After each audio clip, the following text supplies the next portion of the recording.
have Father Papa Giorgio with Holy Transfiguration Greek Orthodox Church to bring our invocation, followed by the pledge brought by Officer Gregory Fields and Officer Ledyard. If you are willing and able, please stand for our invocation and pledge.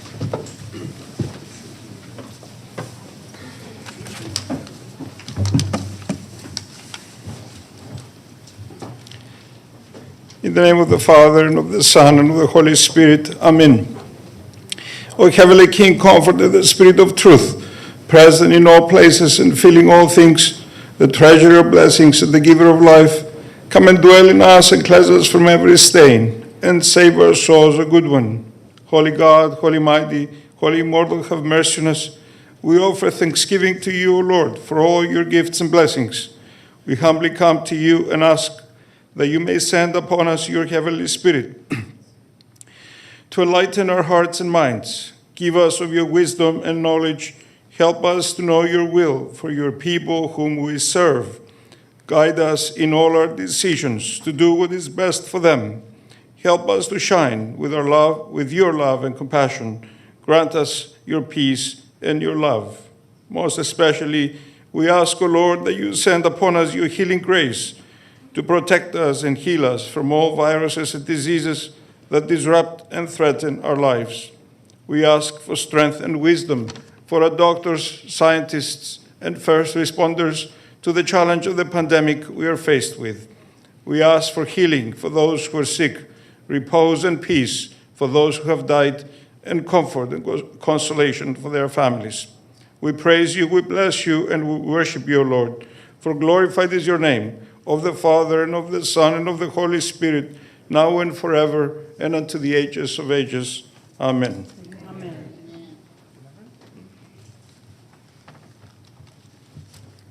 I pledge allegiance to the flag of the United States of America and to the republic for which it stands, one nation, under God, indivisible, with liberty and justice for all.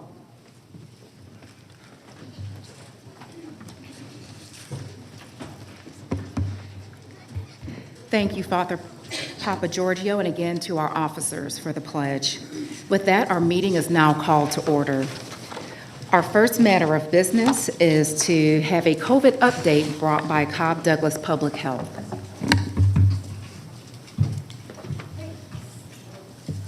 Good morning, everyone. I'm Lisa Crossman. I'm Deputy Director for Cobb and Douglas Public Health. Happy to see you this morning. Happy to be just carrying my mask in case I get in a tight spot, but I have great news for us this morning.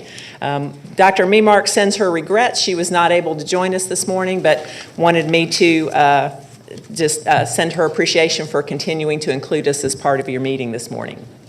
So let's get started. I have just a quick update for you. If you look at our Cobb case rates for the last 2 weeks, as of yesterday, we are now at 55 cases per 100,000. Remember, I know, everybody, don't you want to applaud that?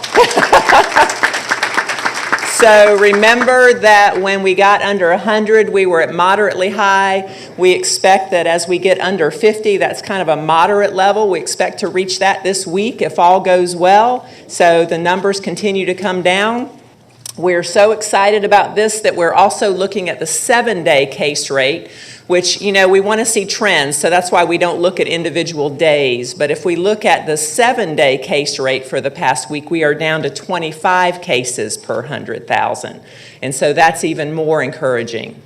If you look at our positivity rate, remember that positivity is a reflection of how many positive tests are coming back of all the tests that are being done in the community. It is also a reflection of community spread. We always want to see that number well below 5% trending, and so right now we're seeing a positivity rate of 1.9%. So that's great news.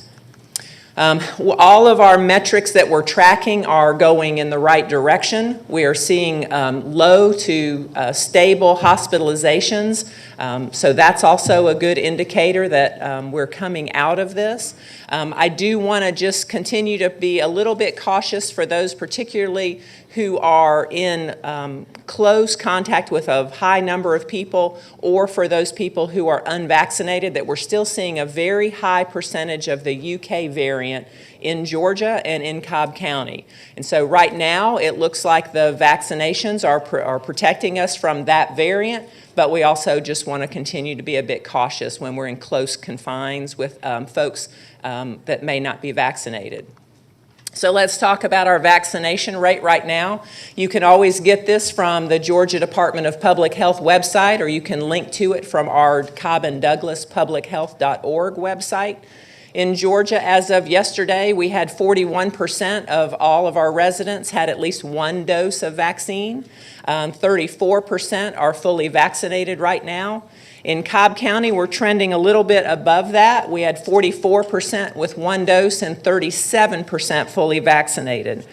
I want to remind everybody that vaccines are still available to anyone 12 and above. Across Cobb County and across Georgia, we're still seeing access to Moderna, J&J, and Pfizer vaccine is readily available.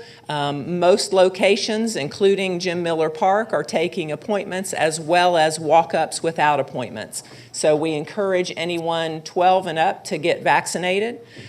We especially are encouraging our children that are 12 and above to get vaccinated, particularly before they may go to summer camps. And so we've been doing quite a bit of vaccinations of younger teens at Jim Miller Park. Remember the last time we spoke to you, we were talking about ramping down at Jim Miller Park, and so our last day there will be June 19th. That's a Saturday. And we'll finish up at Jim Miller Park. That does not mean that we are done at vaccinating. So we are still working hard, and you can see these on our website, to provide a lot of satellite pop-up vaccination efforts. You can get this off our website. You can also see it through the CORE website, core.org, CORE website. They have all of that as well. We will continue indefinitely with these pop-up vaccination events all over Cobb County and be doing that until we don't see a need for that. We have some set locations, for example, up at KSU BrandSmart and down at the Epicenter in South Cobb, and then we have various pop-up events. We also are encouraging that if there's a business or a location that has 25 or more people who would like to get vaccinated, we are happy to come out free of charge to provide vaccinations, and we're doing that pretty much 6 days a week, all weekend, Saturdays, Sundays as well, evening hours. We're very flexible on trying to meet people where they are and where they're gathering. These are just some of the other locations. Commissioner Burrow, you had asked about access the last time I talked with you about access to these pop-up locations, and this is all on our website now that you can see. Each week we updated about upcoming locations and if you require a registration or if it's just walk-up. I also want to thank Commissioner Sheffield and Chairwoman Cupid for hosting us recently at some town halls. We hope that information to residents was very helpful, and I think that the communications folks have put that on the website to be able to answer some folks' questions about vaccine safety. That's a good selfie, isn't it?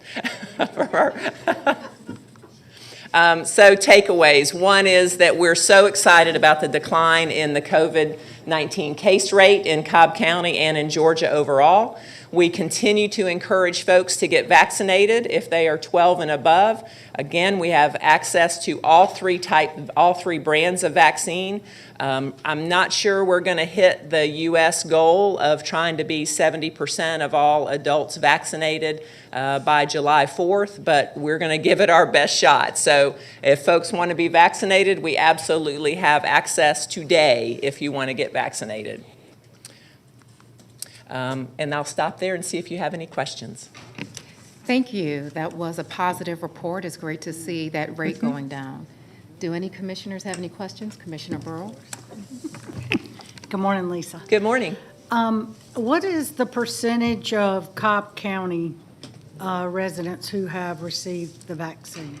So with Cobb County, we have 44%, as of yesterday, 44% have received one dose, and 37% are fully vaccinated, either with any of the brands.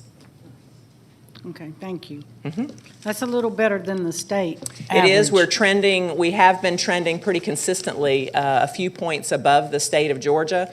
But I don't want to rest too much on that, Laurel, because we're still quite below the national average and some of the other states across the nation who have reached that 70% of adults vaccinated. But we're making progress, and progress is good. Any other questions? Thank you so Thank you much so for the much. report. With that, we're going to move on to 3 presentations this morning. I will present the first one, which is to present a proclamation designating June as Fatherhood Celebration Month. And I understand this was supposed to be virtual, but we actually have someone present for the proclamation? Okay, very good. We'll meet up front.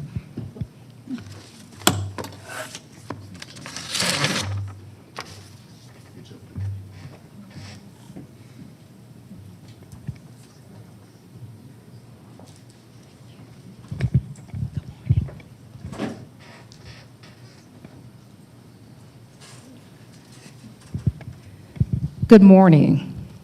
Fatherhood Month is celebrated typically June of every year, and it is a time where we can honor fathers and raise public awareness of the importance of fathers' engagement with the family. Research shows many benefits. Children who have involved fathers are more likely to be emotionally secure, physically healthy, and have success in social skills, academic performance, and their adult careers. They are also less vulnerable to the risks of childhood poverty, abuse and neglect, mental illness, juvenile delinquency, youth sexual activity, teenage pregnancy, substance abuse, incarceration, violence, and failure to complete high school. Fathers, we need you. Involvement of fathers in the lives of their partners decreases maternal stress, morbidity, and mortality. So it's not only for the child, but it's for the mother also. The Morehouse School of Medicine Prevention Research Center has partnered with state agencies and community stakeholders to mobilize fatherhood in Georgia.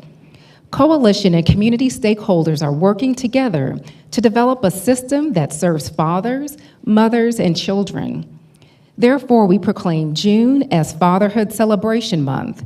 We honor the positive impact fathers make on their families and thank all those working to strengthen fatherhood in our community. Thank you. And if you can talk to us about who you are and what you do. Okay, thank you. Good morning. Thank you so much. Thank you so much for this proclamation. My name is Latrice Rollins. I'm an assistant professor at Morehouse School of Medicine Prevention Research Center. And as the Commissioner stated, we are working together with several state and local federal agencies, community-based agencies, and fathers to make sure that we are celebrating fathers, that we are developing systems, policies, and programs to support their engagement. So thank you so much. And just want to mention that there is an event in Cobb at the South Cobb Recreation Center on June 19th from 10 to 2. We will be providing vaccinations. I heard that as a point, but we will also be honoring fathers. So I hope to see you there. Very good. Let's thank her for what. You can hold that. We're going to take a picture.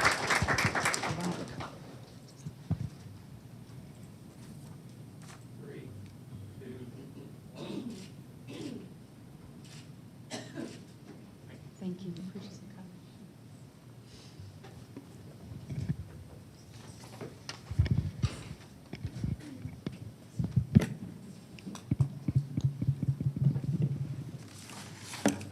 All right, next up we have Commissioner Burrell, and she's going to help present a proclamation to the Davis Direction Foundation and the Zone. Those who are here with that organization, please come up. Thank you. Good morning, everyone. Today I have the honor and privilege of recognizing Missy and Mike Owens of the Davis Direction Foundation and the Zone. and their staff and volunteers and community. Vice Chair, great.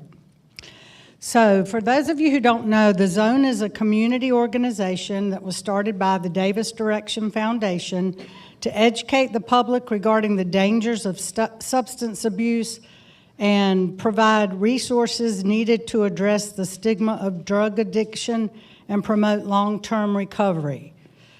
There's an event coming up on June 26th, and I'm not going to steal their thunder because I want them to tell you more about it. But we are honoring them today and recognizing them for the great work they do in our Cobb community for the opioid crisis and drug addiction. So the proclamation reads, whereas the Zone is a community organization started by the Davis Direction Foundation designed to educate the public regarding the dangers of substance abuse and provide resources needed to address the stigma of drug addiction and promote long-term recovery.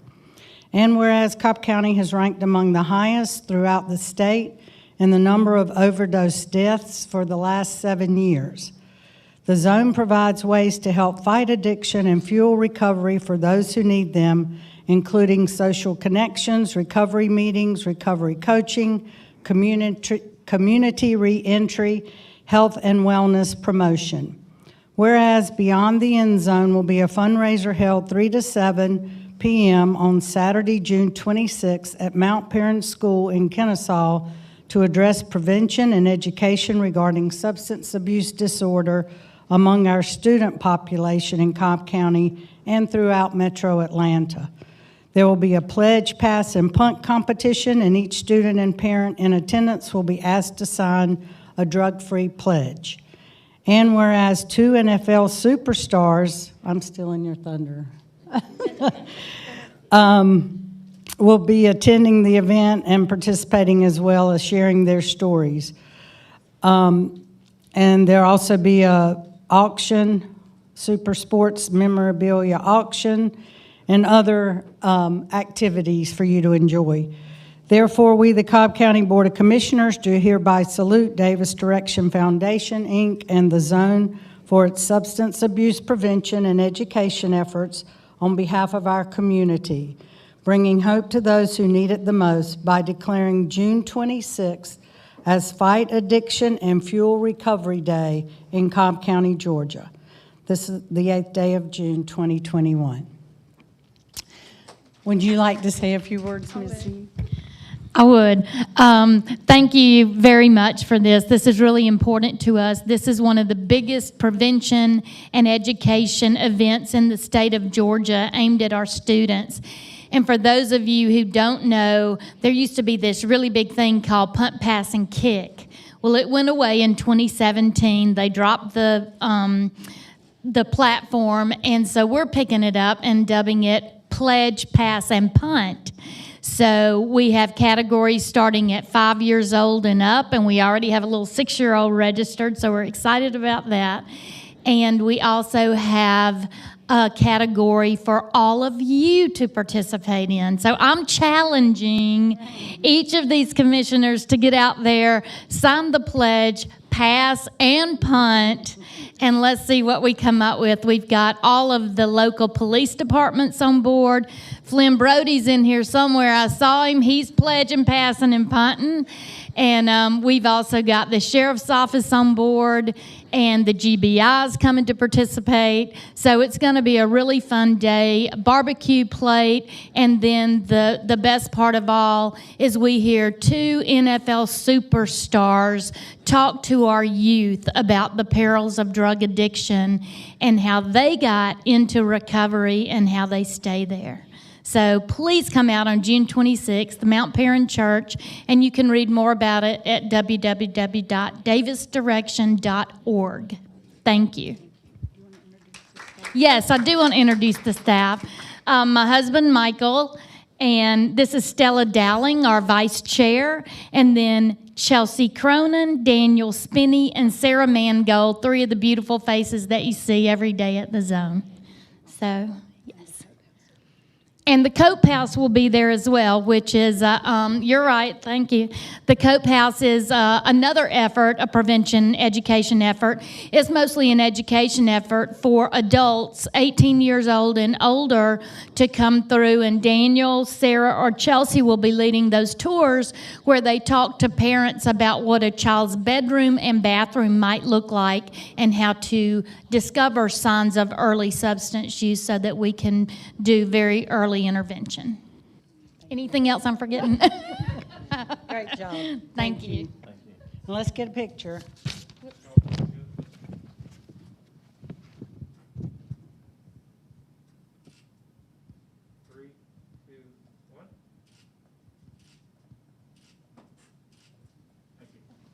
We'll be practicing. Thank you, CP. All right, next up, we'll have Commissioner Gambrill presenting a proclamation designating June 15th as Elder Abuse Awareness Day.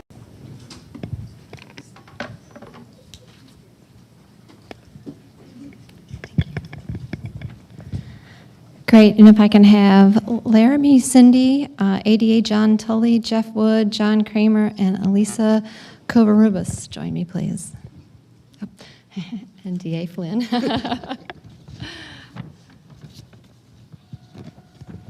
Okay, well, it's a great honor to give you this proclamation today.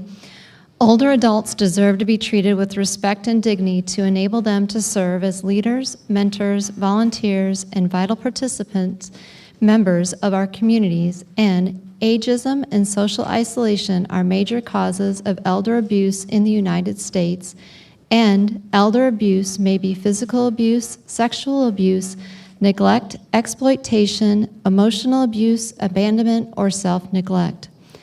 Unfortunately, statistics show that the abuse is sometimes at the hands of family members, friends, or caregivers, and we have to recognize that it is up to all of us to ensure that proper social statutes exist so people can retain community and societal connections. We, the Cobb County Board of Commissioners, do hereby proclaim June 15th, 2021 as Elder Abuse Awareness Day in Cobb County. We would like to encourage everyone to commit to building a safer community for our older adult residents and honoring older adults. Don't forget to look for yarn-covered installations around Cobb County on June 15th, presented this 8th day of June, 2021.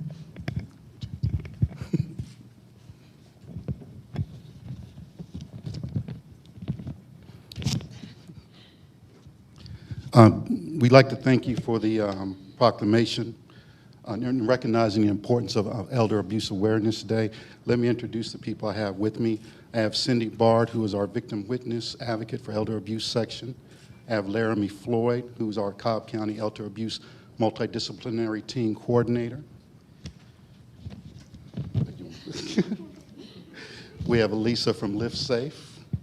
We have Lisa Wells from the Cobb County PD SVU unit, and also Katie Lovelady from the SVU unit. We have John Tully, who is our elder abuse prosecutor. And we have Jeff Wood, who is our chairman from the Cobb County Safety Commission. We'd like to also give special thanks to Live Safe and the Live Safe Resources and other partners who have helped us with events for the day. We also like to give thanks to Aqua Leo, who from the Cobb Communications Division. This day is very important for all of us as we recognize that here in Cobb County, we're bringing everybody a seat at the table. But more importantly, we're making sure that everybody is fed. And as our task force is committed to making sure that everybody here in Cobb County lives a good life, a safe life, and a productive life, we are committed to that, and we thank you, Board of Commissioners, for your commitment to that in recognizing this day. One last thing before we leave is these yarn squares are throughout the community to provide awareness for the World Elder Abuse Day. So thank you for recognizing this day and making sure that everybody in Cobb County feels good about it.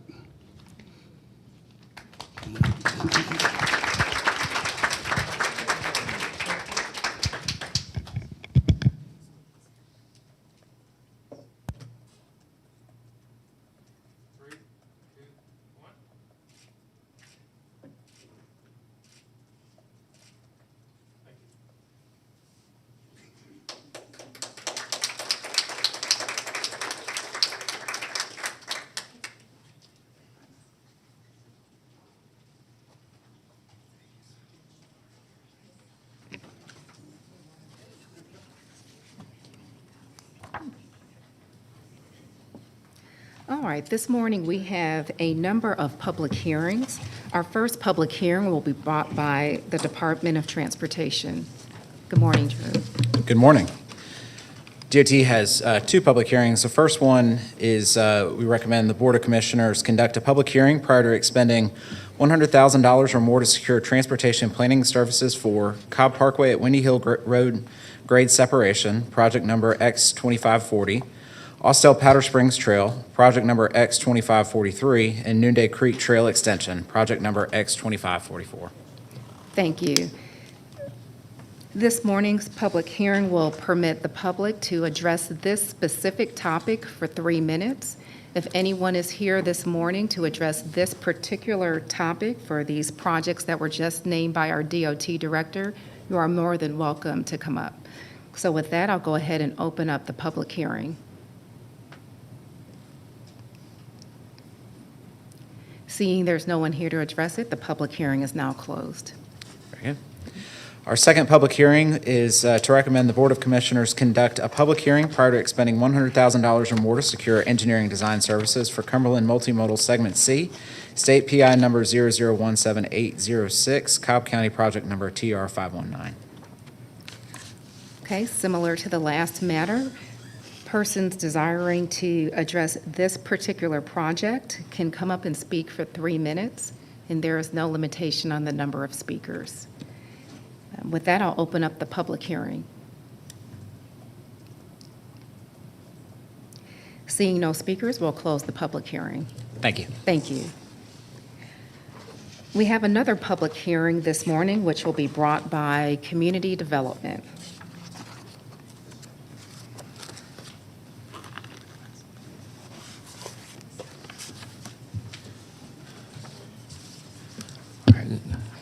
Good morning, Madam Chair, Commissioners, morning. County Manager. I'm Jason Gaines from Cobb Community Development, and I have before you today an item to conduct a public hearing and consider adopting a resolution designating Union Field Fortifications at Henderson Mill and Howells Mill as a historic property by placing it on the Cobb County Register of Historic Places.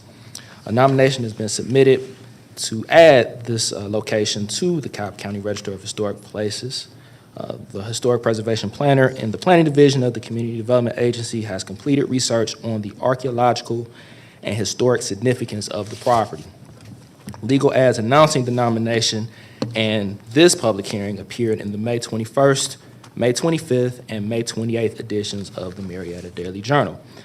Staff has presented the designation of this property to the Historic Preservation Commission and conducted a public hearing on May 10th. Which is the first step in placing a property on the local register. The Historic Preservation Commission voted unanimously to recommend to the Board of Commissioners that the Union Field Fortifications at Henderson Mill be designated as historic and added to the Cobb County Register of Historic Places. To complete the process, the Board of Commissioners must also conduct a public hearing and vote to protect this property as a historic resource. I do have a brief presentation that's here on the screen, and I'll just run through it real quickly for your benefit as well as the public's. This is a list of the entire process, or summary of the entire process. The owner of the property being the county kind of nullifies bullet 3, although staff did provide notice to county administration, i.e. the county manager, that this process was moving forward. We are, of course, at the last bullet in that list, which is this hearing here today with you all. Next slide, please. Okay. Just a quick overview of the significance of the historic register.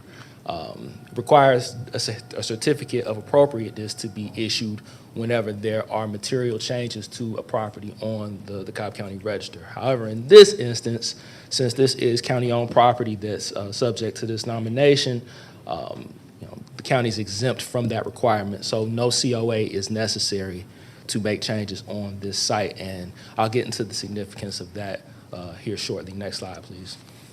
Okay, this is a map showing the site.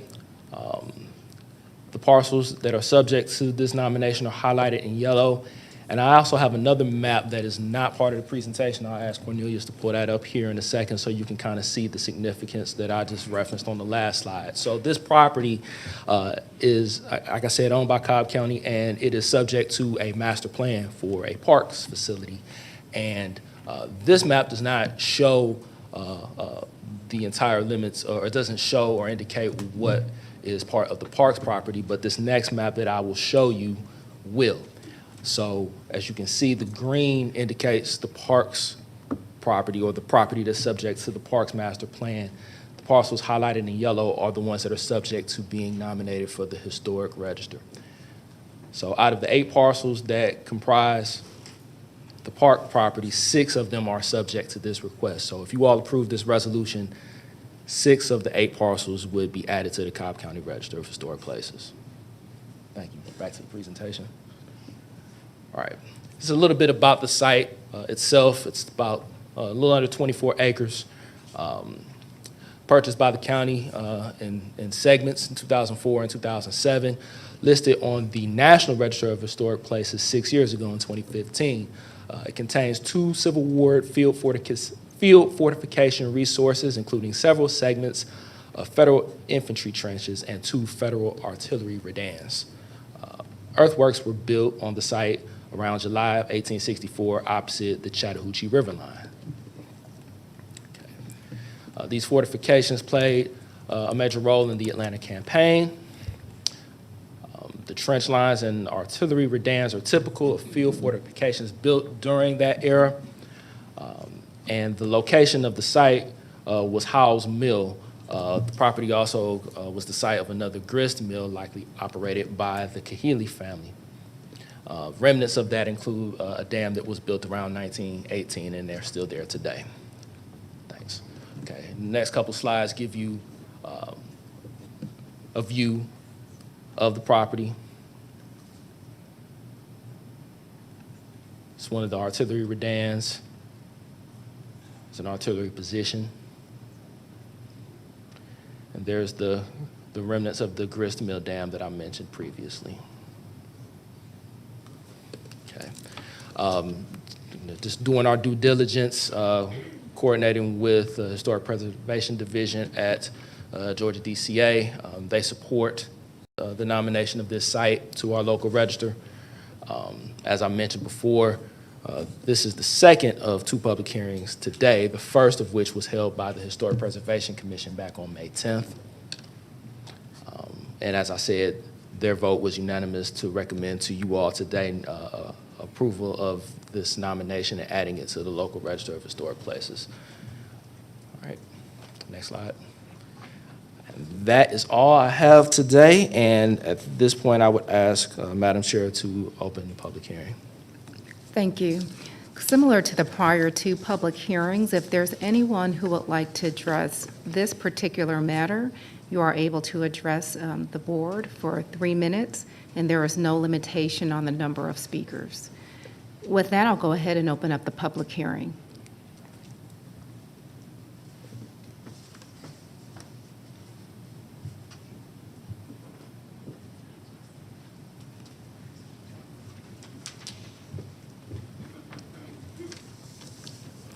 Good morning, Chairwoman Cupid and Board of Commissioners. My name is Roberta Cook. I serve as Executive Director of the Riverline Historic Area Nonprofit, which geographically encompasses the entire 6-mile Chattahoochee Riverline Civil War battlefield, including the 23-acre Henderson Road Union Fortifications and Howell's Mill, nominated for the Historic Register before you today. Henderson Road is the only Union battlefield fortifications preserved for public viewing within the entire Chattahoochee Riverline battlefield.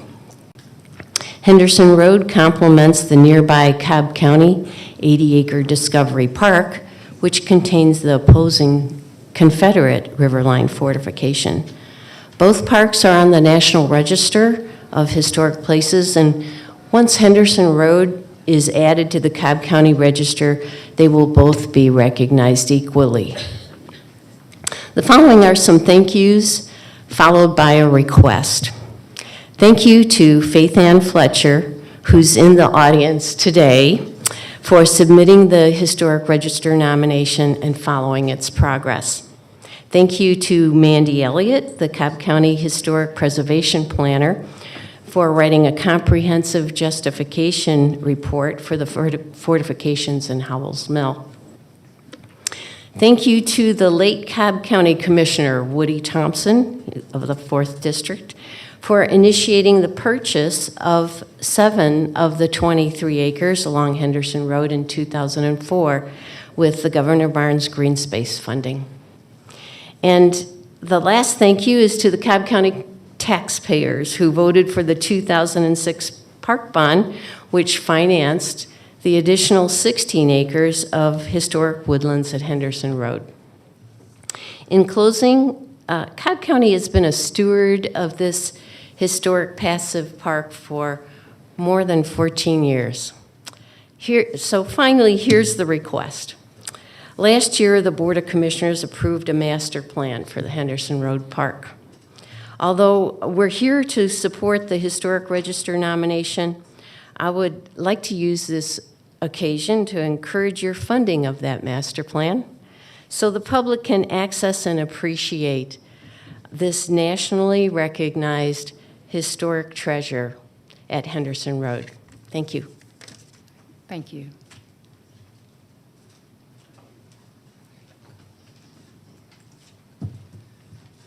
Good morning, Commissioners. I'm Charlie Crawford with Georgia Battlefields Association. My first job is to thank you for the wonderful job you do with Discovery Park at the River Line, especially Commissioner Cupid.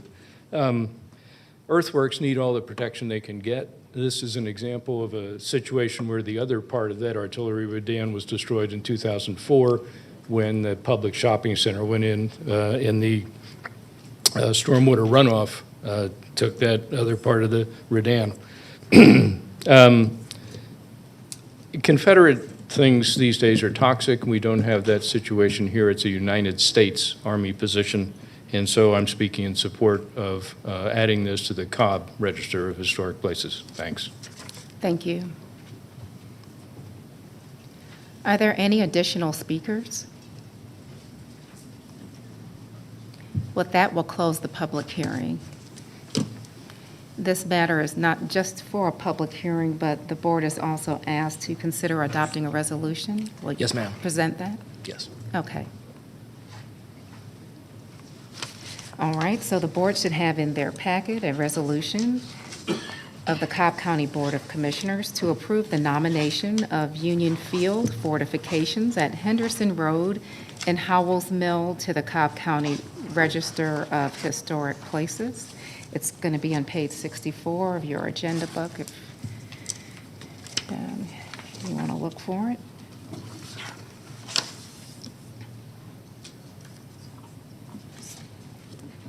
So moved. All right. We'll take. Second. I make a motion to approve the resolution. Thank you. Second. Any discussion? I'll just say I did receive a couple of emails, one with respect to us putting forward additional funds to create a park with this agenda item. This land has already been purchased by Cobb County, and what this resolution and public hearing did today was recognize it as being included on the National Register because of the features that are on this land. So I just want to again clarify, today's action does not add any additional parkland. This is already Cobb County property. And as was shared by one of the speakers, there already is a plan for developing this area that the community participated in. So with that, we have a motion, a second. Is there any additional discussion? All right, we'll call the question. And the motion passes 5-0. Thank you. Thank you all. Thank you.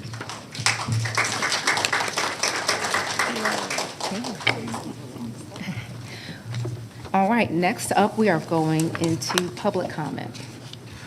Chairwoman, we have 11 speakers who have signed up. I think one of them just spoke, and I don't think he's departing now, so there'll be 10. Okay. Very The first speaker for the first group is Christine Rosman. Thank you. And again, for those who are here for public comment, please help us in restating your name, even though your name will be stated. And don't forget, you have 5 minutes in total. Thank you. Thank you, Christine Rosman, and thank you, Chairman Cupid and Commissioners, and thank you for acknowledging once again the Cobb Elder Abuse Awareness Day, and just bringing it to everybody's attention that we have got to take care of our seniors and make sure that they don't get exploited. The reason why I wanted to talk today is that I see that there are consent agenda items that just get packed into the consent agenda, and there are too many in there, and it doesn't give the citizens of Cobb County to really understand what is going on, where our money, not your money, our money is being spent. And packing it is not it's not helping build trust and transparency if we find out later that we've been kind of bamboozled with things. One of those items happens to be, is it number 23, possibly the CTCL, which is the Center for Tech and Civil Life, which is part of the voting and elections, and there is a lot going on there right now with voting and elections that is not transparent, and there's very questionable, that if people don't know, those are also known as Mark Zuckerbucks, the money that Mark Zuckerberg and his organization puts and gives a lot of money to elections. And if I'm not mistaken, that is actually illegal now to take those monies. And at this point, I think that needs to be addressed if whether or not what you're doing is legal or not. Similar to SPLOS funds being misused when SPLOS money has designated things that it is allowed to be spent on, and it ends up getting spent on other things. So that actually is illegal. You know, I come up here and I think, I'm mad at you all for spending money frivolously, and then I get mad at the citizens of Cobb County because we're not fighting back on it. We complain about it, and we say, gosh, they shouldn't do that, and we see our county slipping away. And anyway, hopefully, I think people are starting to wake up, hopefully. And but one of the things that's happening, I think you're probably aware of, is that we have Georgia legislators that are going to Maricopa County to look at their elections and see the process for auditing. So that's something that is going to happen here in Cobb County too, is the auditing. And I think we need to kind of wake up. It's a wake-up call for a lot of people. And it wasn't just the down ballot, I mean, it wasn't just the Trump-Biden thing that has red flags. It's also some of the down ballot too that just doesn't make sense. So this will be a very interesting time for Cobb County, and we look forward to holding you all accountable. You took an oath. You took an oath to be good stewards of the taxpayer money. We question whether you were doing that or not. I applaud Commissioner Gambrell. I feel like you're representing us more of what we want and what your constituents want than the rest of you are. And so I say to Cobb County, wake up, start calling and coming to these meetings. And if you don't like what's happening, not only here, but critical race theory with the Board of Education, start going to those meetings. But we're seeing our county slip away with what we value. And you guys are responsible for that, but we're responsible for holding you accountable. Thank you. Christine Rosman, thanks. Thank you. The second speaker is Pamela Reardon. Good morning. Good morning. Thank you very much for the opportunity to speak. Good morning, commissioners and Chair Cupid. I am speaking against a ruling or a vote that you've already made with respect to the zoning at Dobbins. I feel very, very strongly on this, and I really beg you to have another vote and reverse your decision. There is a lot at stake. Dobbins Air Force Base, of course, is here in Marietta. It's multi-service. It's located only 16 miles from downtown Atlanta. Dobbins is one of 9 only standalone reserve bases in the Air Force Reserve. But it's an installation, is home to the 94th Airlift Wing, 22nd Air Force Headquarters, Lockheed Martin Plant, number 6, Georgia National Guard Headquarters, Navy Operational Support Center, and the units of the Army Reserve, Marine Reserve, and the Civil Air Patrol. The 94th Airlift Wing is the installation host of Operation Flying Unit with 8 C-130H Hercules aircraft and more than 2,000 Air Force Reserve. The 94th Air Wing was established in 1949, in May, and was activated to service in the reserves. So we've had it here a long time. It's not something that we want to get rid of. Not long after the unit was called to service in the Korean War and with civilian personnel, Lockheed Martin employs roughly 25,000 people. They're one of the top 3 employers in our county, in Marietta and the metro area.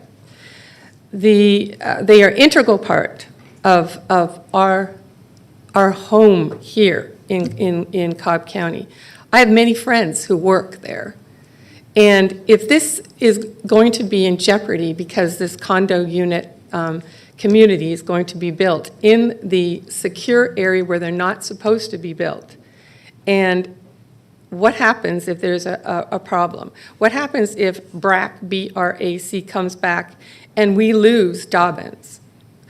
$5.1 billion lost in our economy in Cobb County. I don't know if you know, but there's a Georgia Tech campus there also. And they support the STEM programs in our county, in our Cobb County schools. So this is a really big deal. And I beg and beseech you to look at this again and reverse your vote. If you don't, I'm afraid this is going to be the second black eye on your reign here since you've taken over. The first being losing the MLB. And so this will be the second one that we lose if this happens and goes ahead. Okay, so secondly today I'm going to speak for a change in a zoning project. It's the Family Life Restoration Center, Inc., 6328 Mableton Parkway, Mableton 30126. This is currently zoned NRC, Neighborhood Retail Commercial. We need a change to GC, General Commercial, or SLUP, which stands for a Special Land Use Permit, for residential jobs training program on this property. This will allow them to house individuals and provide them with wraparound services they need to get back on their feet. And when I say they, I'm talking about Luther Washington and his group. I've been there multiple times. I've seen their facility that they use now just 1.5 blocks from this address. They feed the homeless, they clothe the homeless, they have activities, they have showers, they have a gymnasium. So they are doing good work. They have a good track record. They had purchased this land a while ago thinking that they could do this and provide an interim facility where the homeless can get job training and get back on their feet. But in the meantime, they have to stay there. And when they get the job, they get training, they get a good job, then they're able to support themselves. We, as a community, should be on the side of this type of project. This is not homeless running around in the streets wreaking havoc in neighborhoods. Excuse me, Ms. Reardon, Okay? Ms. Reardon, your time's up. So I would like you to change this. The next public speaker is Jessica Gill.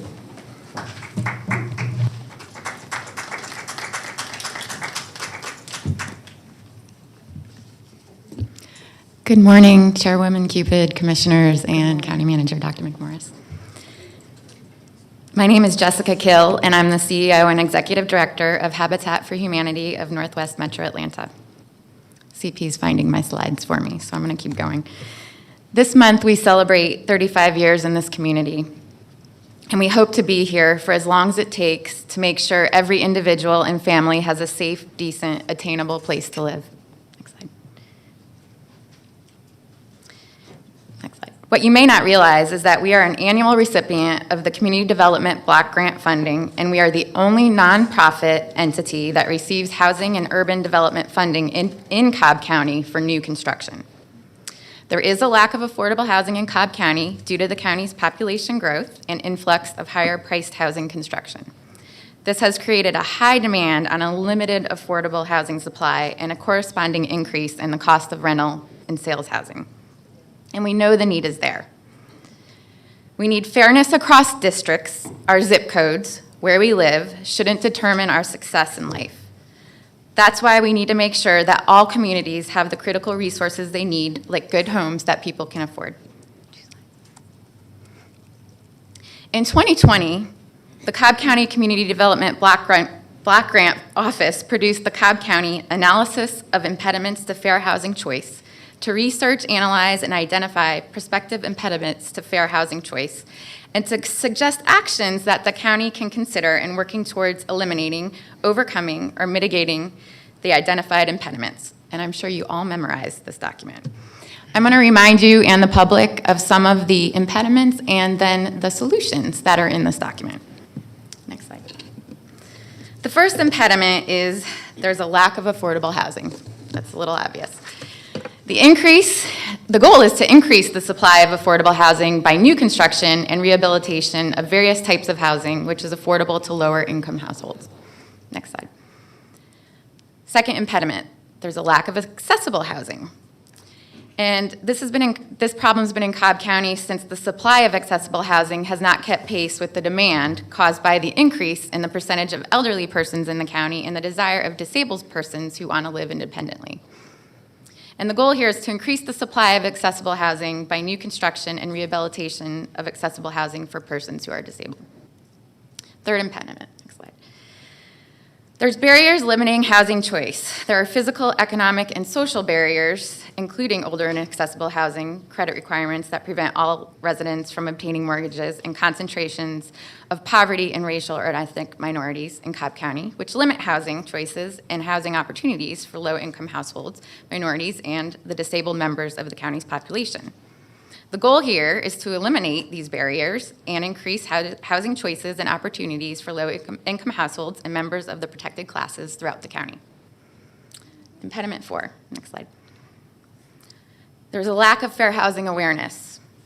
There is a continuing need to educate and promote the rights of individuals, families, and members of the protected classes in regard to the Fair Housing Act, awareness of discriminatory practices, and combat of NIMBYism, which means not in my backyard.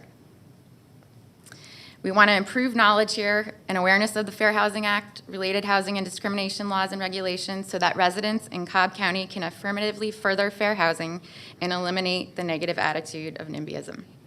And we have another term in the attainable housing world, and it's banana. Build absolutely nothing anywhere near anyone. And this is no longer an option. 9.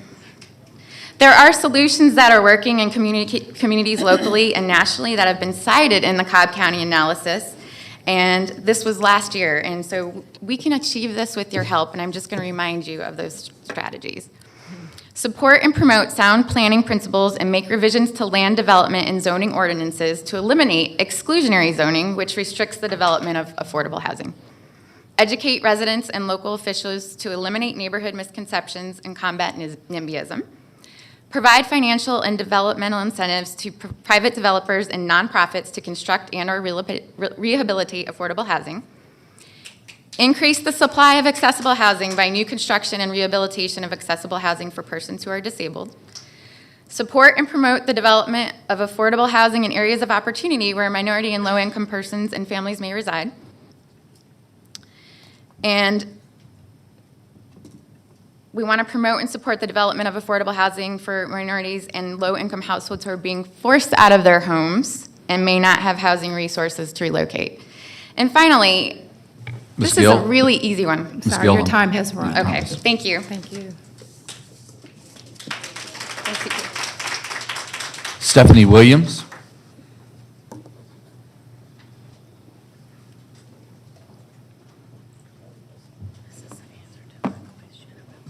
Hello, good morning. I'm Stephanie Williams, and I come on behalf of with Monica with the Housing Resources. And I got a letter this morning from Star C saying that they didn't get my documents for me and my kids to stay in a home, in our apartment. And I've been sent my stuff, my items in. They helped me last year when COVID started. But they saying they can't help me this year because of lack of documents. I also got affected with with COVID. I had to be out again this year because the school closed because of COVID. I'm facing eviction between two of my kids. I'm a working mom. And the only reason I couldn't make the rent last year because of COVID.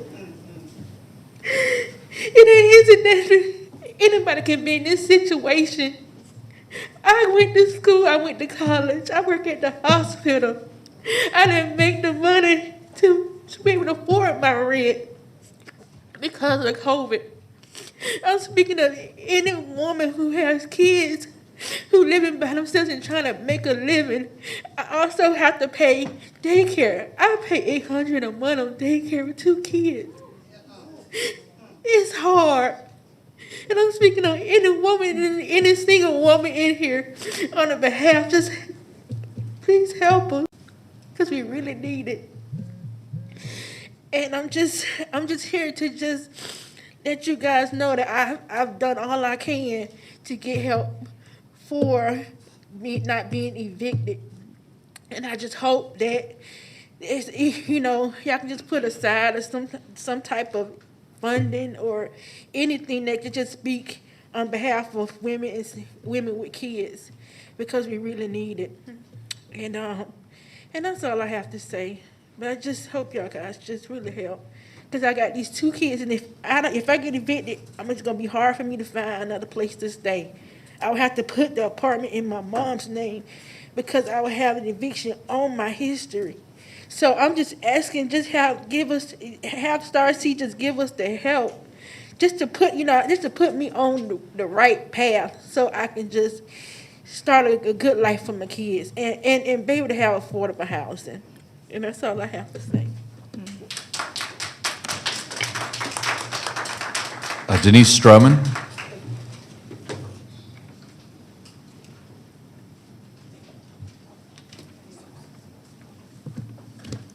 Denise Stroman, thank you for giving me the opportunity to be here. Lisa Cupid and all the commissioners.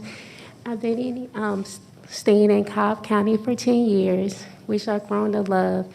My family, during the pandemic, I have gotten infected with COVID. I was out of work for a couple weeks. I've been working. I had 2 jobs, but due to COVID, one of the properties had closed. So right now, I'm just keeping afloat with just from job to job, just to keep our family here in Cobb. There's a couple programs that my family and I work with, such as Miss Joanne Stewart, Eagle 7, Miss Helen Riley, Safe Place, Miss Monica Delancey, Restrive in Riverside, Cobb Works, Marietta Powell, Girls Inc., Melissa Alaba, Vision Works. I've also volunteered, and I've been to hall meetings, PTA meetings. I attended volunteer at my children's school fundraisers. Just asking if we need more assistance, more long-term assistance with rental and mortgage, public housing. It is important to me and my family to live in a safe environment, and I don't want my children to have to be uprooted and go to another area, and it's difficult with the change for the children. Thank you for your time.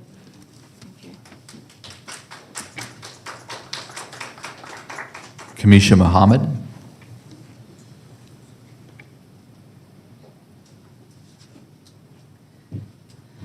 Good morning, everyone. My name is Kamisha Muhammad, as was stated, and I see the theme for today being having a safe and decent place to live in Cobb County.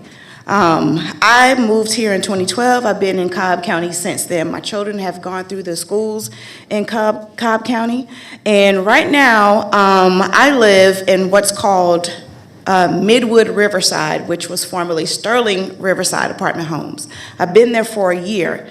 It was purchased by Zebulon Capital earlier this year and is now being managed by their management arm called Midwood Management. I'm here to go on record basically because everything that I'm saying to you now, I've said to them in one form or another. I've written tons of emails, and unfortunately, they don't publish a phone number where you can call them. It's only through email and the one person that they have in the management office at this property. So I just want to go on record. The amenities that we are paying for right now, which is the pool, is green. We can't swim in it. The basketball court area for the children to play in is trashed because it has not been kept up. The basketball goal has been taken down. And when I reached out, and the only way that I was able to reach out to someone over the person in the office was to go on LinkedIn, look up this company, find the principals and the director of operations, and write a message on LinkedIn because they won't provide a phone number to the people who live in their community and have issues. So I was able to reach out to them that way, and one of the things that I was told was that it's going to take months for our amenities to be usable again. How is that possible? How is that fair and how is that right when if we're one day late on our rent, we're assessed a late fee, but they're able to come in and just do whatever. And I see our community going downhill from here, honestly. There is trash everywhere. I've walked around myself and taken pictures of the overflowing garbage, of the garbage that's piled up. Now, before they bought this property, there was landscaping, there was pest control on a regular basis, and the trash was under control. Granted, we could not use the pool or the community center because of COVID. But now, according to the health department report that I heard earlier today, we should be able to get back to a sense of normalcy because our numbers are down in Cobb County. But it looks like trash there. And honestly, I'm just so mad because they came in and they just, to me, seemed like to be taking it down. Yesterday, I had a conversation with the person in the office about pest control. Haven't seen anybody in months. She says to me, and I quote, "I did not know we were responsible for that. We're having to go out and buy chemicals so the guys can come around and spray." So it seems to me they don't want to contract out for landscaping. They don't want to contract out for pest control. They don't want to bring the property up to standard when it comes to the pool area or the basketball area. It's summertime. The children need something to be able to do. And I have spoken to many of my people who live in the complex with me. Maintenance issues continue to be a problem. Some people don't have working stoves, refrigerators, air conditioning is out, and they're taking extended periods of time to fix these issues. And we don't seem to have a redress. We just have to take it. But once again, if we're late one day on our rent, we get fined for being late on our rent. So several of us have attempted to contact these people, and the only way we can get in touch with them is through email, and sometimes they don't even answer those. And I know this particular company has purchased another property right on the other side of QT on Six Flags Drive. So they have two properties within seconds of each other on the same street. So in my imagination, if we're going through the same thing in our property, then they're going through the same thing on their property. And we talked about people having a decent and safe place to live. We talked about women and children being the vulnerable people in this society, and that's who live there. And I get up and go to work every day. And a lot of these people that live there get up and go to work every day. I have been blessed to be able to work. I guess I'm an essential worker throughout this COVID because I have been able to work. But a lot of people have not and have lost their job. And on top of that, we don't need people who want to come in and flip properties, taking our neighborhood down further, because I consider it mine. I'm vested in it. So that's why I'm here today. So, and also on top of that, I just want to ask you, whatever monies have been allotted for people to get rental assistance, make it available to them. That's what it's supposed to be used for. And people are out there worrying about where they're going to sleep with their babies. That's not right. Ma'am, your time is run. Thank you. That's not right. So I wanted to go on record. Thank you. Chairwoman, that concludes the first section of public comment. Thank you, appreciate it.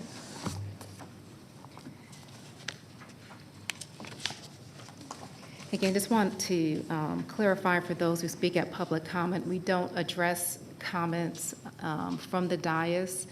You may periodically see some of our staff members come up and approach you, and this is just so we can receive all of our comments with some objectivity. Doesn't mean that we aren't hearing and that there aren't those who are going to try to respond. With that, we're going to move into our consent agenda. Our consent agenda items scroll on the screen at the beginning of the meeting so that you can see them, and they will also scroll at the end of the meeting. We do vote on these items in bank, which means that we vote on these items collectively.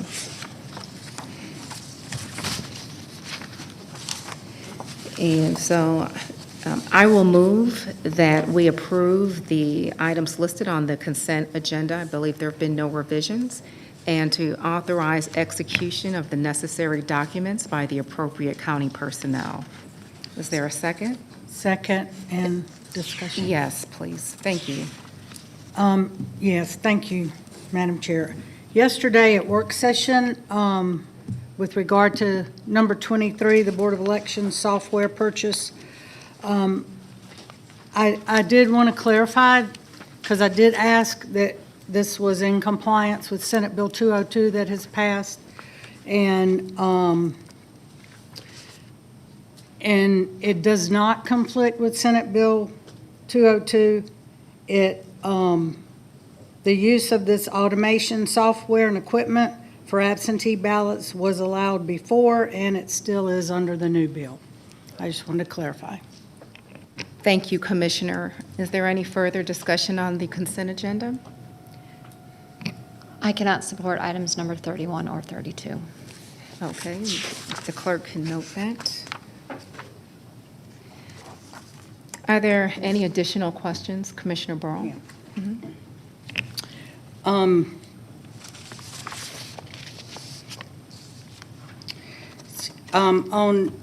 On those two items, 31 and 32, this is a vote to accept the money, and any disbursements have to come back to this board with an agreement in place. Yes. And for 32, that is just for, that is just accepting the 73.8 million, not the full amount. That would have to come back as well. Thank you for clarifying. Is there any additional conversation or discussion with respect to the agenda? Okay, we've had a motion and we've had a second. We'll call the question.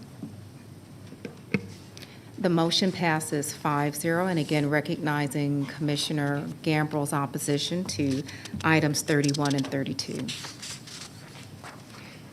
We will now move on to our regular agenda, beginning with transportation.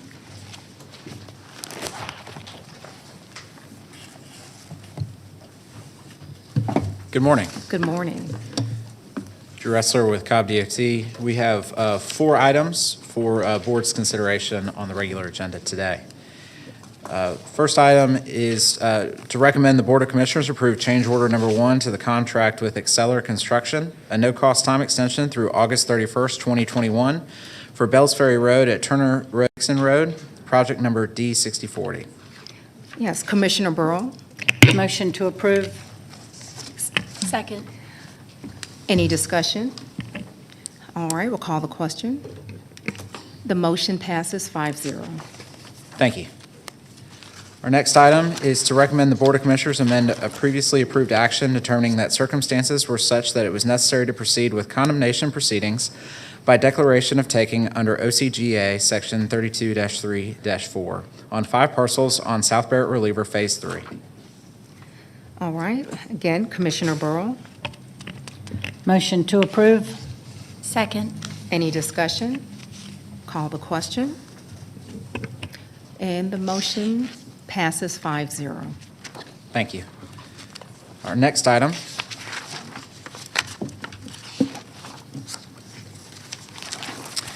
to recommend the Board of Commissioners ratify previous action by the county manager authorizing emergency repairs on Windy Hill Road in response to a sinkhole.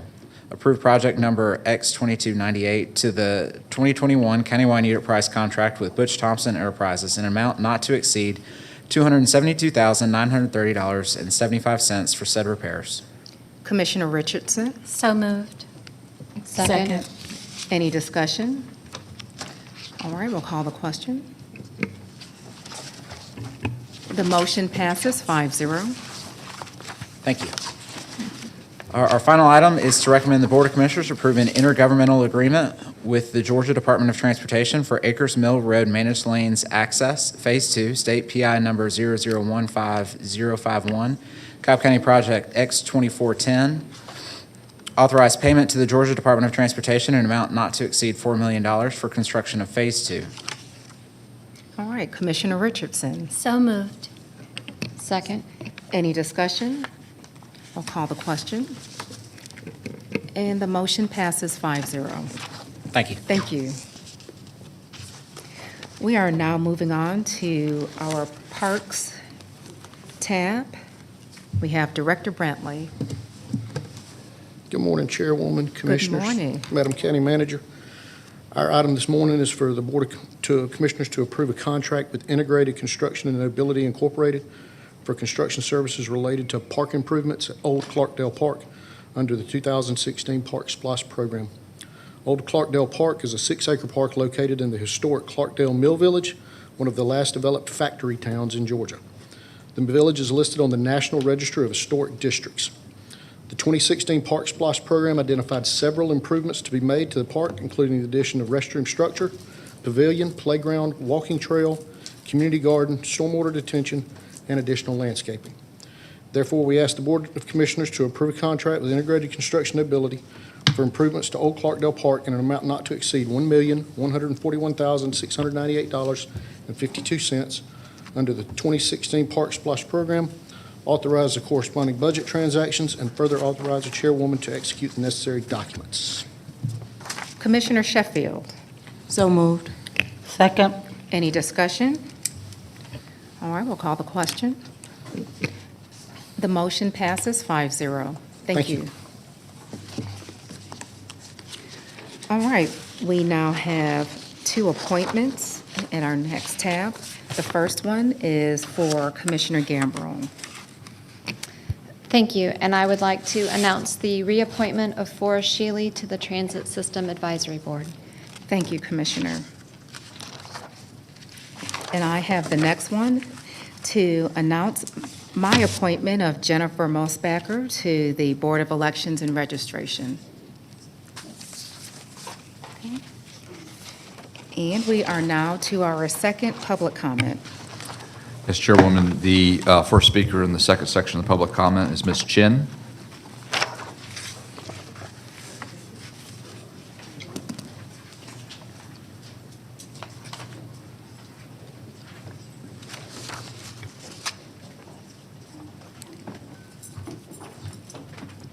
Hello, how you doing? How you doing? My name is Asiana Chin. I am here to speak on behalf of eviction. That is our current issue now today. I am a mother of 2 beautiful baby boys of the age of 4, and I work very hard to maintain and sustain everything that I have. I have received my associate's degree in business administration in the year 2017. But after graduating, it just felt like it wasn't enough or it didn't matter. About a year or two ago, I struggled to maintain due to the lack of income and resources for me and my family. I am very determined. I am a very determined young lady, and what I want, I go for it. And I attended job fairs, workshops, whatever it took to maintain and sustain my family so we can make ends meet. Due to this desperate issue, I ended up being evicted from my apartment, and there I was, homeless, looking for a shelter for me and my boys, and it is not easy or a quick process to find a shelter within 24 hours or even weeks. And luckily, I had my family to assist, to help assist, but some homes and families don't have assistance at all. They don't have no one to call or to help to assist them or help them to achieve the goals that they want to achieve in life. And even with my assistance of my family, I still had to experience going to the shelter. And with the shelter, you know, some shelters are not easily clean. They're not suitable to live in the environment. And the environment that me and my boys had to stay in, they were constantly sick. And I had to be in and out of the hospital. And to see my boys sick like that, it had me worried and concerned. And this was around COVID, when COVID just started to come out. And, you know, they were in and out the hospital. And being around other kids, and, you know, they sneezing and coughing makes other kids sick, and then makes the parents sick and everybody else around them sick. And being out so many days had me to miss out on my work. And so missing out on work and income, I had end up losing my job. And there I go again, losing money, not being able to save, or, you know, to be able to even look to my future, to even having another apartment or another home. And so I'm stressing. I'm like, Lord, please work this out for me and my boys. Please work this out for me and my boys. And it's just a sad sight to see a family, either a man and his children, a woman and her children, to see them going through the struggle of not having their own income, not having their own homes, to sustain and be happy, to be stable, financially stable. It hurts and it's sad, you know. And I would love for you guys to help help the system to stop the eviction, to help us have more resources to keep it going, to motivate us, because there are a lot of us women that are motivated and determined to do what we have to do to help our family, to do better.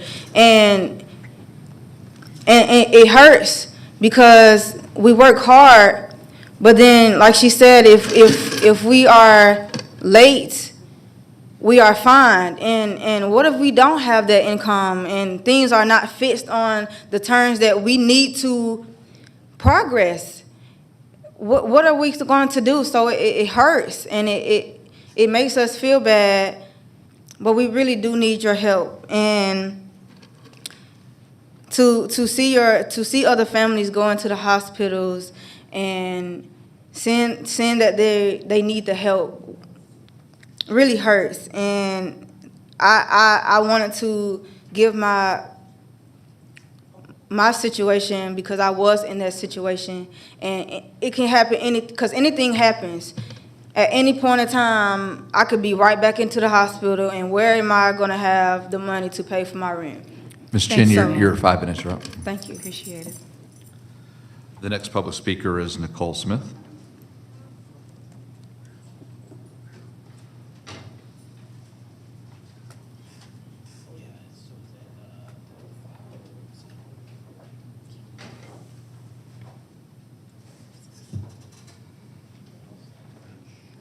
Good morning, Commissioner Cupid, and good morning, everyone. Thank you for allowing me a moment to speak.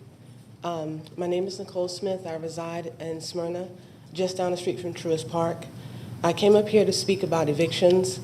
I'd like to address the mental health downward spiral that comes from the fear behind losing your home. Yes.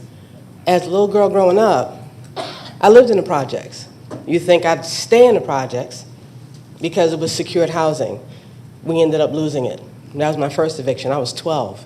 We went to live with grandma. That was a lot of people in a 2-bedroom house, 1 bathroom, 7 or 8 people. When my husband and I separated, I lost my apartment. The lady that I was staying with, bless her sweetheart, had a mental destabilization. She wouldn't let me in the house. So my daughter, who was, what was it, Janae? 6 years old, we were outside in the street. They didn't have cell phones at that time. Unless you had, money for cell phones, I had to get on the payphone, call my stepfather, and ask him to house us for a few nights. One of the things that's kept me is my upbringing and my faith. So it helped. For a lot of people, their faith is shattered.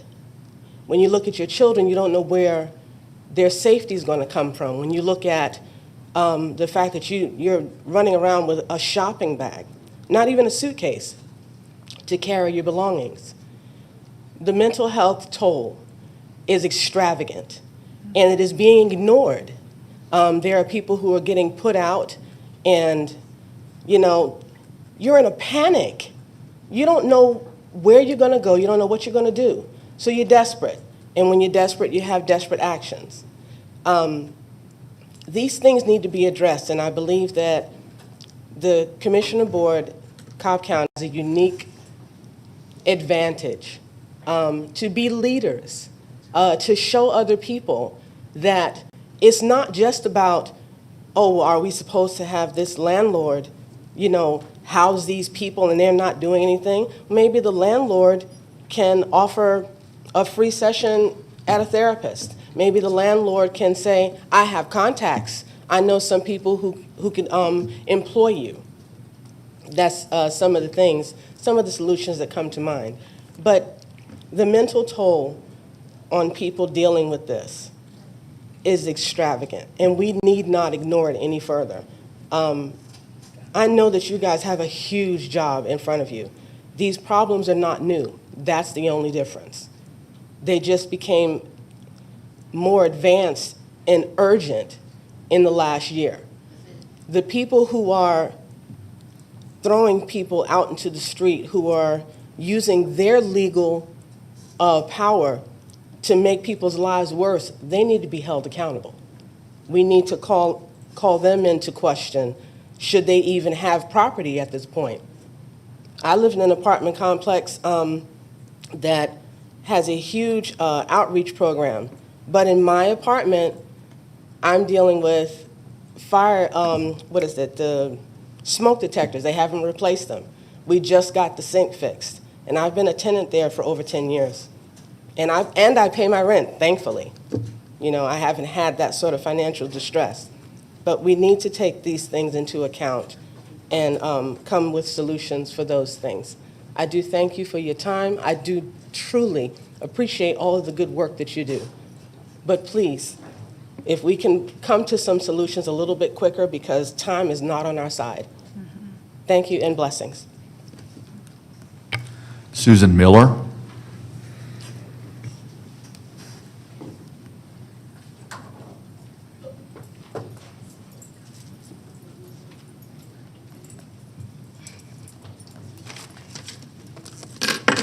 Good morning. I'm also talking about the housing crisis here in Cobb County.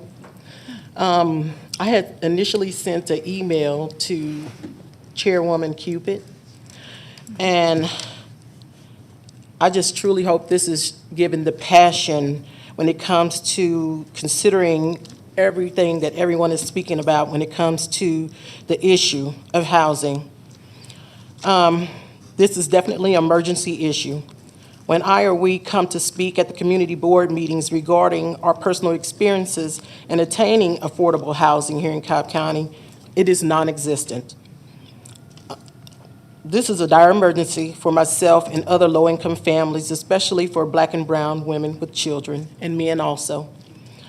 The high market rental rates due to income loss and our other financial constraints that we all are facing on a daily basis is truly difficult. The issue that I personally face is that Azure Complex is phasing out the MHA programs altogether, and that private and local apartment complexes do not want to accept the MHA voucher from its participants. These private owners in apartment complexes have increased their rental rates, and they expect market rent. Please consider allocating funds for building public housing for your voters here in Cobb County. This is not only a national issue, but definitely a Cobb County emergency issue. We all desire adequate and affordable housing, plus with the moratorium ending this month, it's going to be truly horrific for all of us. Thank you so much for your time, and I appreciate you. Thank you. Monica Delancey.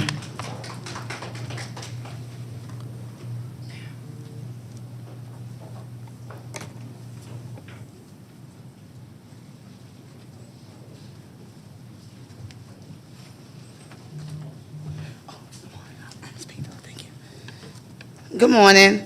My name is Monica Delancey, and this is Ms. Hodges. She wanted to she's not going to speak, but she wanted to join me today because back in December of 2020, she was one of the grandmothers that was featured when CNN came out to the Thrive Resource Center and spoke with us about women of color with children being evicted from their homes. And from that CNN exposure, we were able to not only stop her eviction, but we were able to pay her rent up until March of this year. So she was very grateful for that. She wanted to just make sure that she did not fall in the category right now with the COVID, because the strict guidelines it has to apply for the assistance. But by us helping her get called up through March, it got them back on a better pathway. So therefore, she didn't qualify for it, but thankfully she didn't need that. But I do want to also just point out that the urgency is here. The eviction moratorium is expected to not be extended past June 30th. I'm hoping that's a rumor. I'm also disturbed at the fact that in yesterday's Marriott Daily Journal paper, it stated that less than $3.5 million have been used for the $23 million that you designated to 5 agencies. And I don't know why is that, but I do know this weekend, a group of us passed out these resource guides in the Riverside community. It was 1,000 we passed out, 1,000. I received 30 phone calls on yesterday, 33 actually. And of those phone calls I received, they said they didn't even know about the resources. And also, this one lady said to me that she was late on her rent May 5th. She received the paper from the marshals. I had to be certain. I said, did you receive from the marshals, or was it a late notice like saying, turn your rent in? No, she said the marshals knocked on her door last Thursday, June 5th, and presented her with the paper to respond to court. But she saw on the paper that the apartment complex filed on May 24th. So basically, the whole entire month of May wasn't even up yet. She's getting a file, they filed on her, never did tell her about the resources, but I do want to say at least the marshals did show up, and when they did show up to give her the paper, they gave her a list of resources. So even though the apartment complex didn't do it, the marshals are doing that. So I want to make sure, but she said marshal, I know it's the sheriff department, but I just want to make sure that, just thankfully they are doing that. So, but she did say that she wasn't sure whether or not she could apply for it. So after I went over the qualifications, I said, submit your application. Submit it. I said, and then she told me she's paid $1,300 and to them, and nobody never said we're going to cancel the warrant. So now they've taken her money, didn't cancel the warrant. It's a black guy on her report just for them filing, and she has to go through that process, right? So we're asking And I'm grateful we are partners that we're able to go and communicate to residents about these resources. We're doing our part. But it has to be some way that there's a special ordinance for Cobb County to just stop the evictions. Because right now, we can't even get the $23 million out. We can't wait till people show up to court and say, okay, apply for these resources. And then some of the agencies only give them 1 month at a time. Why not go ahead and give 3 months? You already know they're behind 1 to 2 months. Go ahead and get 3 months. Just because that's the lay in the process. Every month you have to keep replying. Just go ahead and knock out 3 or 4 months at a time. All right? And then hopefully, I know there was in the paper, we talked about the $7 million that you may not take or what have you. You might have to just take the $7 million and go look at and go talk to Cobb Magistrate Court and say, show me where most of the filings have been before the pandemic. Before the pandemic, and just go ahead and take that $7 million and subsidize rent for the highest need area. Don't even worry about going right to the agencies because it's taking too long. Just go over and say, look, because we're going to have to do something because these evictions were before the pandemic. They were before. And as women, especially women of children, this is the agenda. This is the agenda for your next Cobb County Board of Commissioners meeting. Should be talking about what are we going to do about this housing. Nothing else should be discussed. This is the agenda. Thank you very much. Chairwoman, that completes the speakers for the second portion. Thank you, Bill. And thank you for those who are here for public comment. The next portion of our meeting is for the Commissioner's public address, of which we will begin with Commissioner Gambrill. Thank you. And I'd like to ask everyone to join us at the Kennesaw Community and Kennesaw Police Department as they celebrate our community on Saturday, June 19th from 11 to 3 p.m. This is a fun-filled event with free food and music. There will be a myriad of activities, including bouncy slides, a bounce hoop station, a playground, a dunk tank for those police, and a grand final tug-of-war with members of the Kennesaw Police Department. We will also have police cars on display. We will also have a local non-for-profit resource group there to talk about their programs and to relate to Kennesaw. And then starting on June 10th, our North Cobb Regional Library staff will offer fun meetup events for adults with special needs and their caregivers on Thursday mornings from 10:30 to 11:30 a.m. You can meet new friends and enjoy stories, crafts, games, movement, and music. No registration is required. The library is located at 3535 Old 41 Highway in Kennesaw. For more information on these events, you can call 770-801-5320. And mark your calendars for our next Technology Town Hall. This will be held from 6 to 8 p.m. on Thursday, June 24th at the North Cobb Regional Library. Join me and Cobb Police Department Deputy Chief Stuart Van Hooser as we soar through technology in the police department. Again, the library is located at 3535 Old 41 Highway, Northwest in Kennesaw. And you can join us for a virtual lunch and learn on Remembering D-Day. Bill Clements, who is a District 1 constituent, will host the Georgia Archives Lunch and Learn from noon to 1 p.m. on Friday, June 11th. Bill will recount his visits to Normandy, France, to retrace his father's footsteps on D-Day and afterwards. The lecture is free and no reservations are required. Bring your lunch and join us for an outstanding program. You can check georgiaarchives.org for details. And on this date, being June 14th, in 1777, the Second Continental Congress adopted the flag of the United States. It's a fun fact that it wasn't until 1916 that President Woodrow Wilson issued an official decree making June 14th Flag Day. However, some say the original Flag Day occurred in Wisconsin in 1885.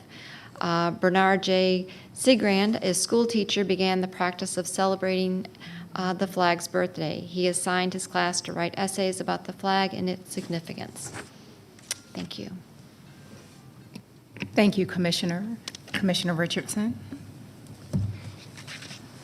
Let's go. Hello, everybody. So first, just want to say month of June is Pride Month, so happy Pride Month, which celebrates LGBTQ plus pride and amplifies their voices. It recognizes that all people are valid in the way they identify and express themselves. And one of the things that just wanted to mention is shout out to Smyrna for passing a proclamation yesterday. The community really was excited about that and had a lot to celebrate. So from the office, over the last couple of weeks, we've had a couple of things take place. First, the acts of kindness. So we did have our third act, which was around veterans' homelessness. So we had really great participation working with United Military Care, Soul Supplies, and Village Connections, Salvation Army, Zion Keepers Network, Red Shield, and Cobb Probation to all come out and help distribute backpacks with resources for the community. Special thanks to Cobb Parks and to our police department and the sheriff's department as well for their participation and involvement, and had a chance to really discuss some of the issues that our veterans in our community face around housing, employment, mental health, access to medical care, access to representation, and different ideas that we can incorporate as a community as well. So many thanks, and just some pictures from the day as well.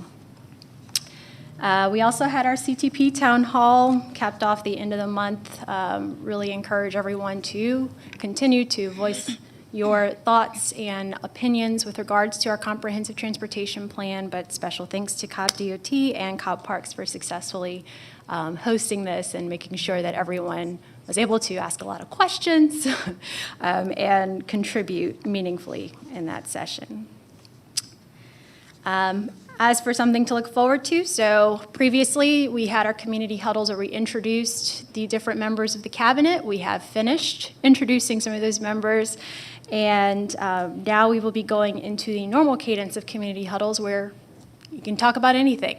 So every 2 weeks, we hop on Zoom call for about 30 minutes to an hour, and whatever is on your mind, whatever is on your heart, we can talk about it, and we just have a really great, it's a great opportunity to meet people from around the district, because as you know, these districts are pretty broad, the issues are broad, the communities are diverse, and so it's a great way to learn about issues that exist within your community, but also in other communities that are nearby. Yeah, next up. So community updates, Wear Orange Day. Look at these lovely faces and pictures and shades of orange, really embracing that opportunity to show solidarity with those that have lost family members, friends to gun violence. As we know, there are many forms of violence, and all of them deserve their specific amount of attention and concern, and this is certainly an area where we do want to make sure that we're working in partnership with one another. So you can see county staff really participated, and some of those pictured. So we've got the 911 services, police department, sheriff's office, South Cobb Library. I mean, just absolutely fantastic. We also have an office picture that didn't make it onto the slide, but I think we look pretty cool too. And for the county, Keep Cobb Beautiful, the Great Litter Challenge. Yes, the QR code. We want you to participate in this.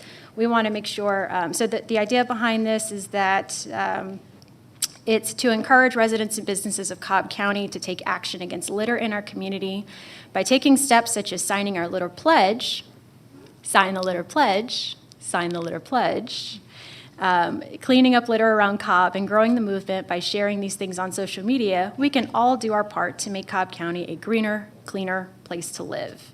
We have a goal of 20,000 signatures. That is only a portion of our county. Think about that. The QR code will take you to the pledge form, and businesses are encouraged to get involved as well. The pledge for businesses can be found at keepcobbbeautiful.org. And that concludes my announcements. Thank you, Commissioner. Commissioner Burrow.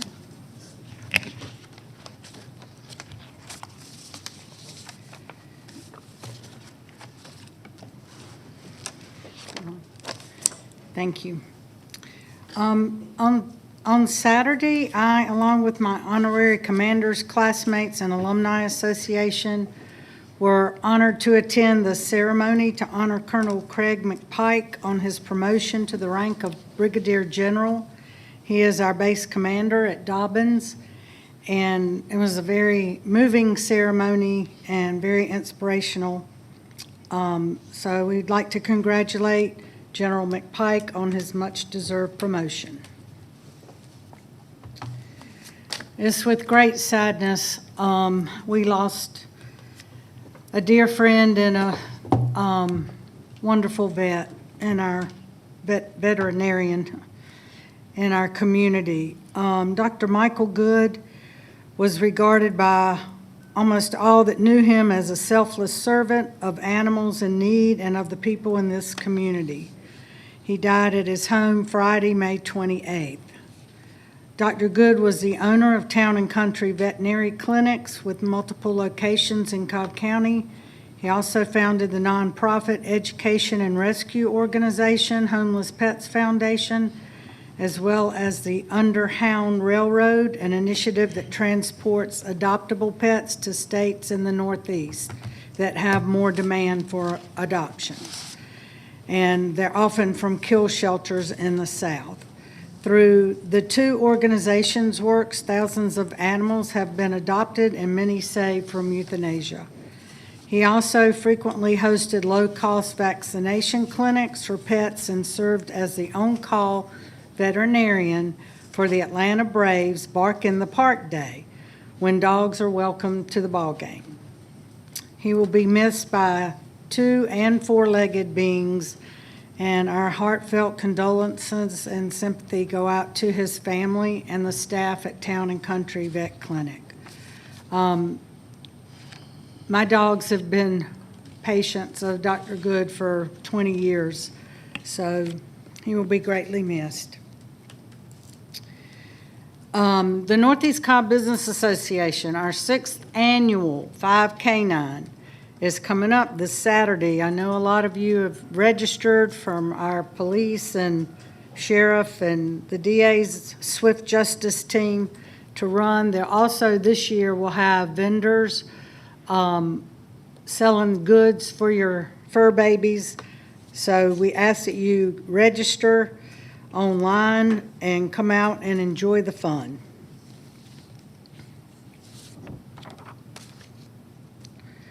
There is a special election to fill Georgia House District 34 seat, which overlaps with some of my district and Commissioner Gambrell's. And it's June 15th. There are 5 candidates, and it is a special election.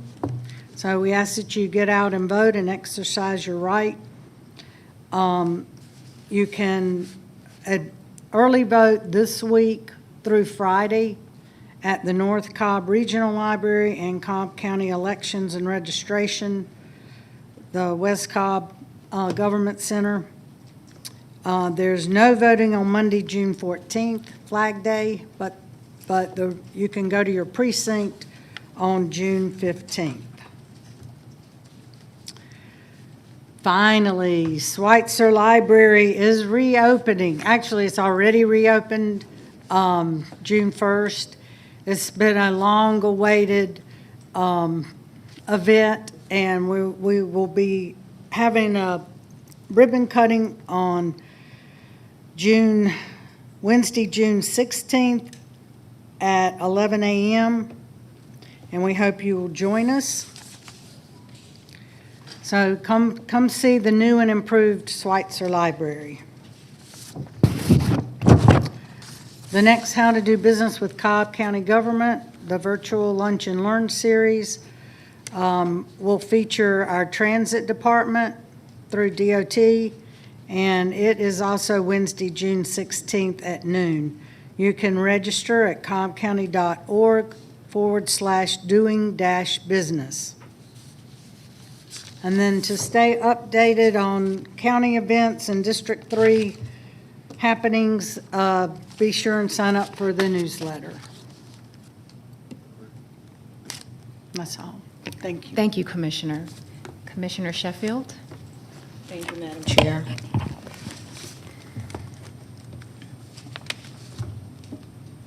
Thank you to Bernessa Drayton and the Marietta Roswell Alumni Chapter of the Delta Sigma Theta sorority for the donation of 2 little libraries. One library is located at the South Cobb Recreation Center and the other at Wallace Park. Both are in Austell. A special thanks to our Parks Department for helping to drive the stakes of the library in the ground. For additional information on starting your own free library, visit littlefreelibrary.org. Cobb Library is opened on June 1st, and the South Cobb Regional Library is kicking off the summer with tons of activities, including story time on the lawn, community yoga, and a pet parade.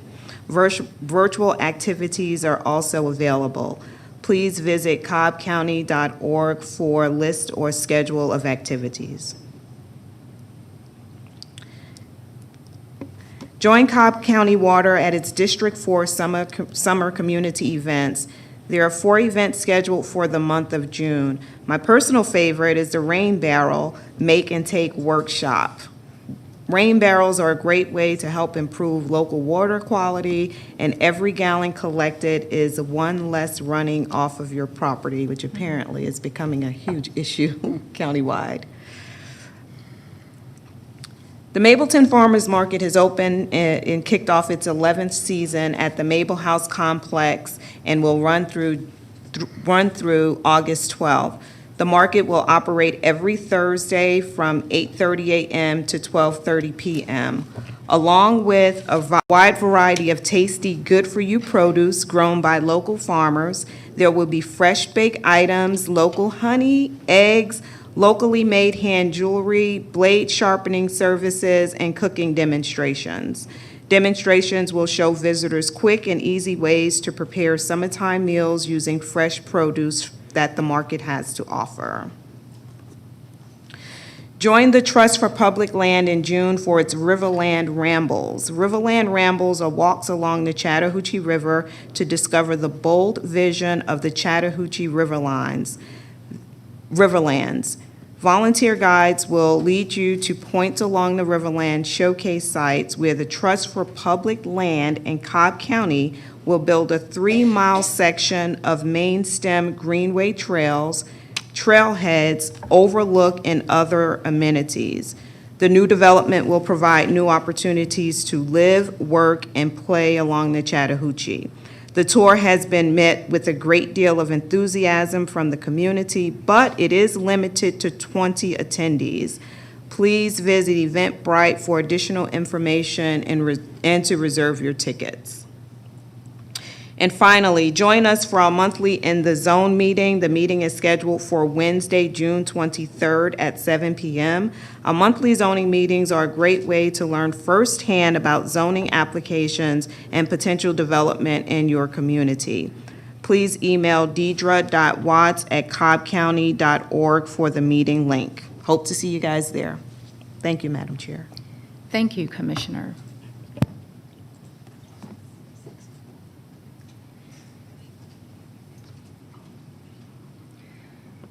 All righty. Just a brief review of our goals for this year. Our top one was to make sure we're addressing COVID response and recovery, and we're grateful for the update brought by Public Health. Second is our focus on transportation, where we're updating our CTP, our Cobb Comprehensive Transportation Plan, in hopes for a transit referendum next year. Next, our third goal is to address housing, both affordable housing and to address how we develop through rewrite of our zoning code. Fourth, to address the issues of social justice, policing, and equity. And finally, to address elections. So with respect to COVID, as you heard, our rates are falling, but we still need people to get vaccinated. We have a number of vaccination locations that are here in the county. Please visit Cobb and Douglas Public Health's website, which is listed online. We still have our call center at the number below at 833-974-3366. Over 40% of our residents have received 1 shot. 37% has received 2 shots of their vaccine or their full vaccination. However, we are lagging significantly behind the goal of reaching 70% of our population. our COVID rate is falling, but we certainly don't want to see a return of where we have been. Many of you have taken part in our town halls with respect to our transportation update, but there's still opportunity for you to learn more online and participate in a poll to let us know your feedback regarding our transportation plan. So I encourage you to please take a look at what we have online through our Cobb DOT site, and you can also use the code that's here on your screen. With respect to housing, our desire is to address affordable housing in our development code, but we can't overlook the fact that we are in an evictions crisis. And it has been shared that the county does have over $22 million to address evictions, of which over about $3.5 million has been put aside since the end of April. And I know this is limited looking at the whole pot, but there have been a number of applications received, and I know our nonprofits are working feverishly to help as many people as possible. Even though we have money, we just can't give out funding without ensuring that they are meeting our requirements, that we're following federal guidelines, or we can be asked to return all of that money. And so there are just a number of steps. Unfortunately, it does take time for us to go through this process. Our offices, plural, have been helping people when they've called if they've had specific issues with these agencies.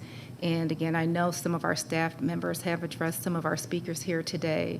I'm making myself available after this meeting for those who are here with concerns with respect to housing, in addition to some of our staff. And again, I'm more than happy to touch base with you directly, individually, to hear your concerns, to let us know, where we have opportunity to do better. But I also want to, again, hope to just close the loop on perhaps could be an information gap about how we're limited and how we can disperse these funds as well. These are just some of our partners that are helping to provide funding.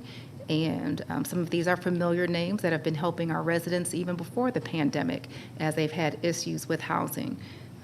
Listed as Home Free USA, the Center for Family Resources, Must Ministries, Star Sea, and Sweetwater Mission. And in fact, some of them were here at our last evening meeting, and we'll ask some of them to return again so that they can help to answer your questions directly, because as frustrating as the issues are that you present to us, it's frustrating that we can't be in a better position to help. And so it's important to me that we are having our service providers here to speak to you directly, what some of our viewers may not see who are watching our meetings online. Also want to thank Legal Aid for their assistance, again, pre-pandemic and during the pandemic to help families, and also Cobb County Magistrate Court for their partnership. As was shared by Commissioner Burrell, there is an election going on. It's not throughout the whole county, but it's in House District 34. Please go vote. We want to see those numbers continue to rise to ensure that your vote and your voice matters. The official election will be held Tuesday, June 15th, but early voting is taking place now. Please visit Cobb Elections for more information so that you can find out where you can go vote and other options for voting other than stepping into the polls. Lastly, addressing policing. If you're signed up for any of our newsletters, you may have seen videos that have been created by Cobb County Police to address some of our policies when it comes to policing communities. We've had a lot of national events that have gotten a lot of attention, and we've received corresponding questions about, do we do this here in Cobb? And so they're hoping to address these questions directly by letting you know some of the practices that they utilize. And so I encourage you, please sign up for all of our newsletters. You'll find information about that and so much more. That ties up my formal presentation, but I do want to recognize Director Melissa Alterio. I saw you back there, and know that you recently joined us. It's good to see your face here today, and thank you for all that you're doing with Cobb's 911 department. And I also want to thank our fathers. June, we recognize as Fatherhood Month, but your special day is coming up soon, and want to thank you for all that you do every day to help support our families. With that, everybody have a wonderful rest of the day and week. Thank you.